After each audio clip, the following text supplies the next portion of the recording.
Kamal Das kitchen চেনেলটিলৈ পুনৰবাৰ সকলোকে স্বাগতম জনালোঁ। আশা কৰোঁ সকলো ভালে কুশলে আছে। আজি বনালোঁ পালক ফিছ কৰি। আহকচোন কেনেকুৱা হৈছে দেখাই দিওঁ। বহুত ধুনীয়া হয় গ্ৰেভি। এই ধৰণে বনাই খাব পাৰে। এতিয়া খাই চাওঁ।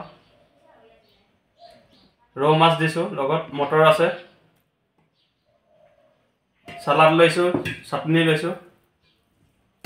এতিয়া খাই চাওঁ।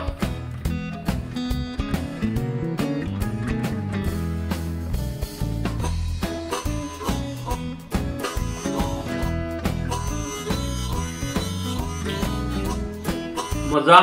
ভিডিঅ'টো চাই ভাল পালে লাইক শ্বেয়াৰ সাবস্ক্ৰাইব কৰি দিব, লগতে কমেণ্ট কৰি জনাব ভিডিঅ'টো কেনে পালে। এতিয়া ভিডিঅ'টো আৰম্ভ হ'ল।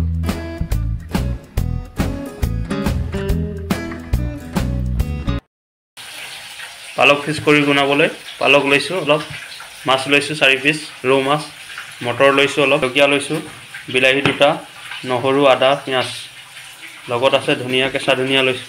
এতিয়া ভিডিঅ'টো আৰম্ভ কৰোঁ। প্ৰথমে পালকখিনি বইল কৰি লোৱা হ'ব। গেছটো অন কৰি পালক দি দিয়া হ'ল 1 মুঠি, পানী অলপ দি ঢাকন লগাই দিলোঁ। 5-7 মিনিটমান বইল কৰি লোৱা হ'ব। হাফ বইল কৰিম। গেছটো ফুল কৰি থোৱা আছে, ঢাকন লগাই দিয়া হৈছে। মাছ লৈছোঁ, ৰৌ মাছ অলপ 4 পিচ লৈছোঁ, ফ্ৰাই কৰি লোৱা হ'ব ধুনীয়াকৈ ৰঙচুৱা কৰি। এতিয়া দি দিয়া হ'ল কেৰাহীটোত, লগত পালক বইল কৰি থকা হৈছে, হাফ বইল কৰা হৈছে। পালকখিনি চেক কৰি লোৱা হ'ব।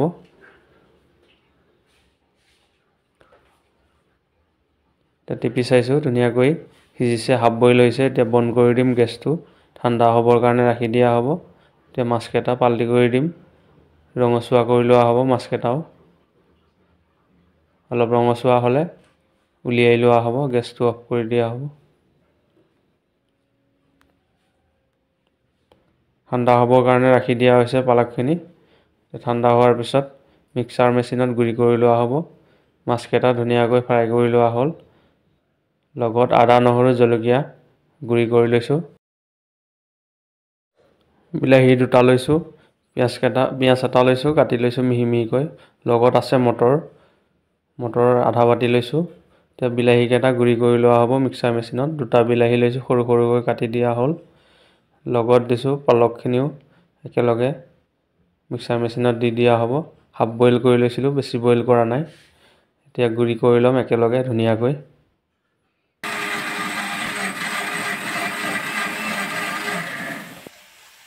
ধুনীয়াকৈ গুড়ি হৈ গ'ল। এতিয়া বাতি এটাত উলিয়াই লোৱা হ'ব পালক আৰু বিলাহীৰ বেটাৰখিনি।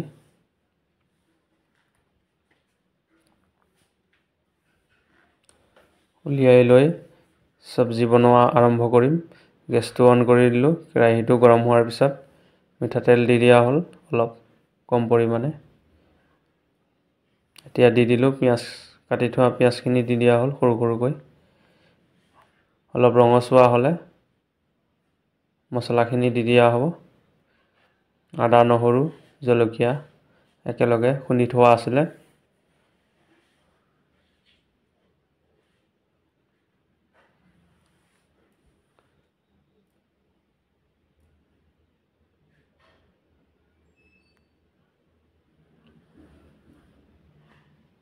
এতিয়া দিম, ৰঙচুৱা হোৱাৰ পিছত হালধি দি দিয়া হৈছে।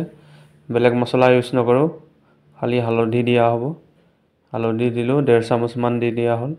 ধুনীয়াকৈ ৰঙচুৱা হ'লে নিমখ দি দিয়া হৈছে, সোৱাদ অনুসৰি নিমখ।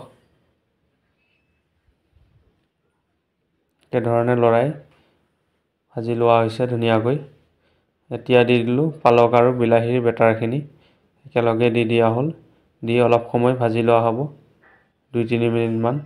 ভাজি লোৱাৰ পিছত পানী দি দিয়া হ'ব, পানী আৰু মটৰ। পানী অলপ দিছোঁ কম পৰিমাণে। এতিয়া অলপ সময় ভাজি ল'ম, ঢাকন লগাই দিম।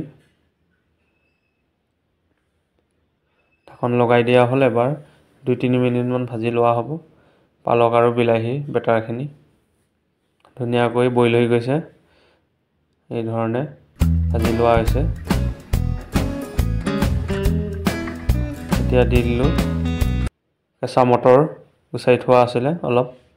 কেঁচা মটৰখিনি দি ভাজি লোৱা হ'ব। অলপ সময় ভাজি লোৱাৰ পিছত পানী দি দিয়া হ'ব। এতিয়া ঢাকন লগাই দিলোঁ। ধুনীয়া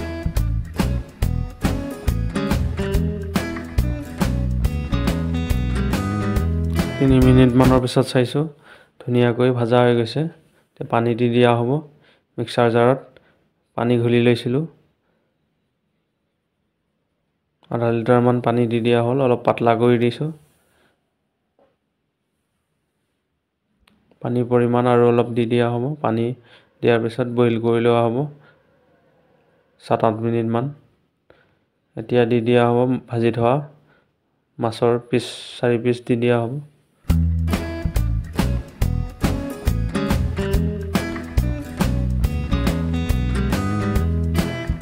মাছখিনি দিয়াৰ পিছত লৰাই দিছোঁ। লৰাই দি ঢাকন লগাই দিয়া হ'ব।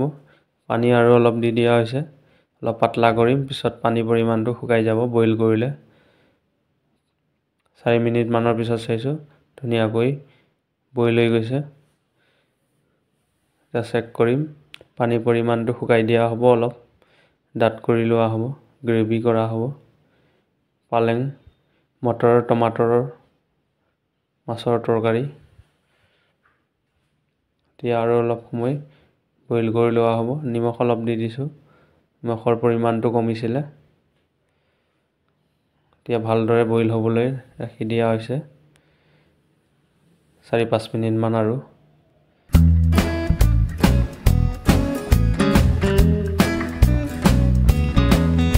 এতিয়া চেক কৰি লোৱা হ'ব। ধুনীয়াকৈ গ্ৰেভি হৈছে। এতিয়া ৰেডি হ'ব হৈছে। ধনিয়া দি দিয়া হ'ল। পালেং, মটৰ, মাছৰ তৰকাৰী ৰেডি হ'ল।